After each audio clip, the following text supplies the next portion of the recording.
Hello, poker players. This is Steve Subready again, and I have a cash game hand for you today. This time it's a 1-3 game played at Caesar's Palace in Las Vegas, submitted by one of our group members. This time I am not the hero, so the names have been changed to protect the innocent. Let's get started. It folds the hero in the cutoff with pocket tens. We have a stack of 130 big blinds, and our lefties have at least 80 big blinds. What should we do here? Our Holy Grail CPI is 54 points for pocket tens.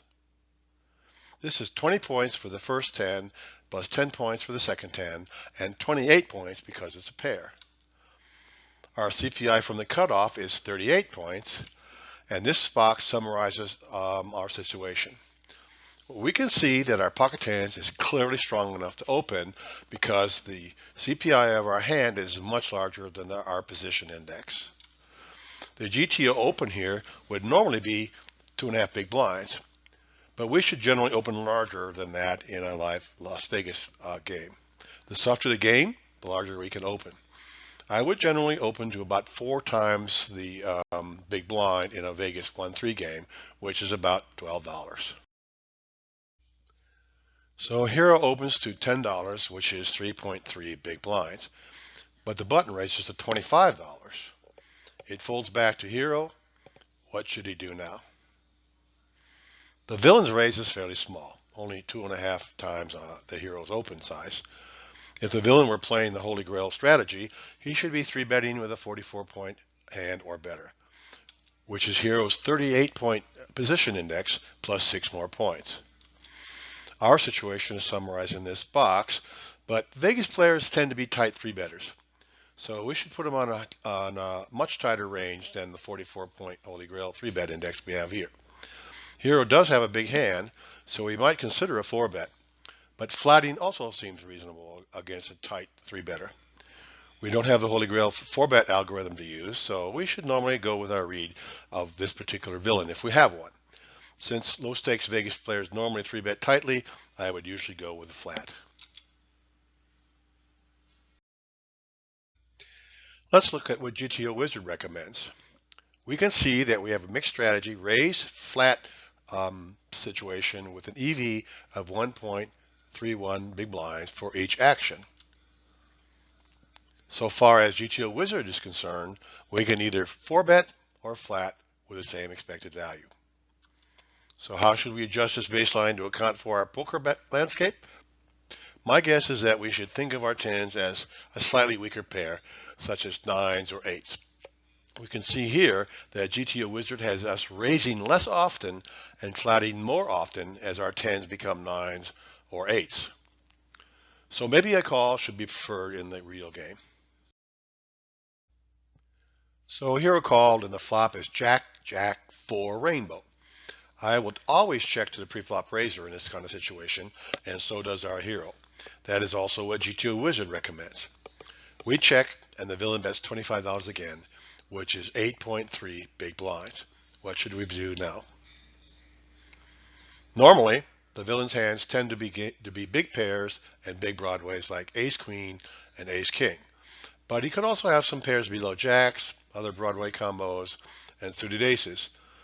So we are ahead of everything except over pairs, queen jack plus, and jack 10 suited. That's a lot of combos. But there are likely even more combos that we are ahead of. But can we raise for value? Are we ahead of his calling range? How many worse hands would actually call us? There are no draws and the board is dry, so he might call with most of his underpairs and maybe some of his double broadways, depending on how much we raise. Generally, I don't think we have a value raise here. And we are getting about 3.2 to 1 odds to call, so this is just a call. Let's check the GTO Wizard analysis. GTO Wizard recommends that we check to the preflop raiser, which is what we did in the real hand, and that raiser bets 8.25 big blinds in the GTO Wizard model, which is half pot. Now it's on Hero with tens. We can see that he has a mixed strategy, raise small or call, but he should call about 88% of the time. In a real game with a tight preflop 3-bet player, this is almost certainly going to be a call. So we call the flop c-bet, and the turn is another jack. Hero checks to the button again. Would you check here? Villain bets $45, which is 15 big blinds, which is almost half pot. What should we do here? Betting again begins to weight his range in favor of the pairs, some higher than ours and some lower, and he might still be bluffing. We don't seem to have a value raise here, but since we are getting more than 3-to-1 pot odds, we should call again. So let's get back to our GTO Wizard analysis. GTO Wizard says that leading the turn is a mixed strategy of betting and checking. With our actual 10 of spades, 10 of clubs, we should be donking the turn about 30% of the time against a GTO villain and checking the other 70% of the time. So we actually check, the villain bets half pot, and the action is on us. We can see again that we have a mixed strategy decision. With our actual combo, we should be raising about 46% of the time and calling about 54% of the time. So we have mixed strategy options for both of our turn decisions. Against a real player, I would tend to check and then call. We call the turn, and the river is a 6 of hearts, which is very likely a blank. Should we check again? It seems unlikely that we have a value bet here, since most of the combos we beat will likely fold to a bet. But if we check, we might get the villain to bluff with some of them. So checking seems best. GTO Wizard also recommends checking 100% of the time, though betting small isn't nearly as profitable as checking would be. We check, and the villain bets $180, about the size of the pot. This is a fairly large river bet. Should we call? We now have nothing more than a bluff catcher. We are only beaten by 18 combos of better pairs and possibly one combo of ace-jack of hearts. It seems unlikely that other jacks would have 3-bet pre-flop here, though.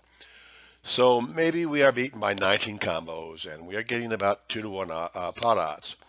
So we need to win about 1/3 of the time. Are there at least 10 combos that the villain might bluff with? There are 16 ace-king combos alone that might fit the bill, and perhaps others like ace-queen and pocket nines. And finally, would the villain have bet smaller with the jack or with aces? It's close, but a call might be in order here, especially since our check may have induced the bluff. GTO Wizard has this as an easy call with our pocket tens. So hero called, and the villain showed ace queen of diamonds. He was bluffing the whole way. We can now conclude that this villain is not afraid to 3-bet pre-flop and barrel 3 times when he misses. Perhaps this will be useful in a future hand with him. There are several important lessons we can learn from today's hand. First, when an in-position villain 3-bets are open in a soft game, flatting is often better than 4-betting, since his 3-bet range may be tight. Second, when we flop well but don't have the nuts or near nuts, checking to the razor is nearly always better than donk betting. When it is unlikely that we can bet or raise for value, it is usually better to call and let the villain bet his worst hands.